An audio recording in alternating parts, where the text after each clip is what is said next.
बहु वर्षर अवसान पर प्रथम थर ब्रह्मपुर गस्तरे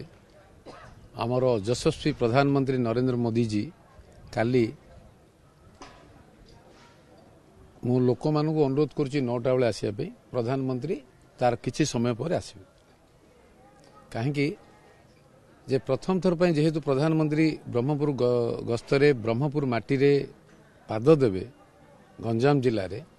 आमपाई एक दुर्लभ सुवर्ण अपूर्व सुजोग प्रधानमंत्री जो माटी रे पाद दियंती से अंचल विकास उन्नति निश्चय हुए से आशारे जो लोकंर गंजामवासी जो आशा रही से जेते दादन राज्य जिलू विभिन्न राज्य को जाती आ गंजाम जिलूर जेहेतु अधिक जाती समस्त दादन मानकर श्रमिक मानकर जो विभिन्न जगार सुराट रे हो गुजरात रे बहुत अधिक अच्छा महाराष्ट्र अच्छा से आशा रही प्रधानमंत्री आसिले जिलार किसी गोटे परिवर्तन हो से परिवर्तन को आधार करी मु समस्त को अनुरोध करुच्ची जे सबु परिवार वर्ग काली जोग दियंतु प्रधानमंत्री ये जो साधारण सभा आउ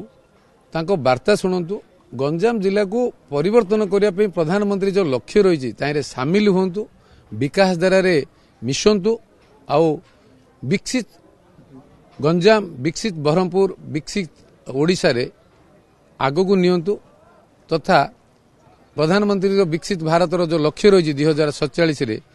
गोटे सर्वांगीन उन्नति पाई युवक मानकर हो श्रमिक मानकर हो कृषक मानकर हो महिला मानकर हो ताइरे सामिल हुंतु ये जेहेतु निर्वाचन सभा निर्वाचन 13 तारीख ब्रह्मपुर संसदीय क्षेत्र में 20 तारीख आस्का संसदीय क्षेत्र में उभय प्रार्थी मोर भौणी अनिता प्रियदर्शनी मैडम सहित आमर संसदीय क्षेत्र में समस्त विधायक ब्रह्मपुर संसदीय क्षेत्र जेहेतु प्रार्थी मु प्रधानमंत्री के आशीर्वाद रे पाई तथा संसदीय निर्वाचन क्षेत्र समस्त बीजेपी प्रार्थी मानू संपूर्ण भाव पद्मफूल चिन्ह दे प्रधानमंत्री गस्त कार्य को सफल करेंगे भोट देवे आउ बड़का काम जिलार जो भरोसा मो पर आप रखिकी आज जोग देइचंती सामिल होती बीजेपी रे स्रोत रे मु एतिके विश्वास देवी आपण मान जरिया रे गंजाम जिले में वैप्लविक परिवर्तन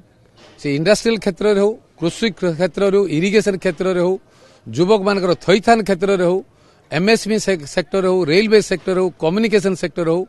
इनक्लूडिंग श्रमिक कृषक मानकर आय बढ़ेबारे गोटे विराट परिवर्तन आसो नेक्स्ट 5 वर्ष रे ए जवाब आपण मान आगे सामने रखुची जहाँ कहूची करिची जहाँ कहबी करिबी ए कथा भी आपण मान रखुची।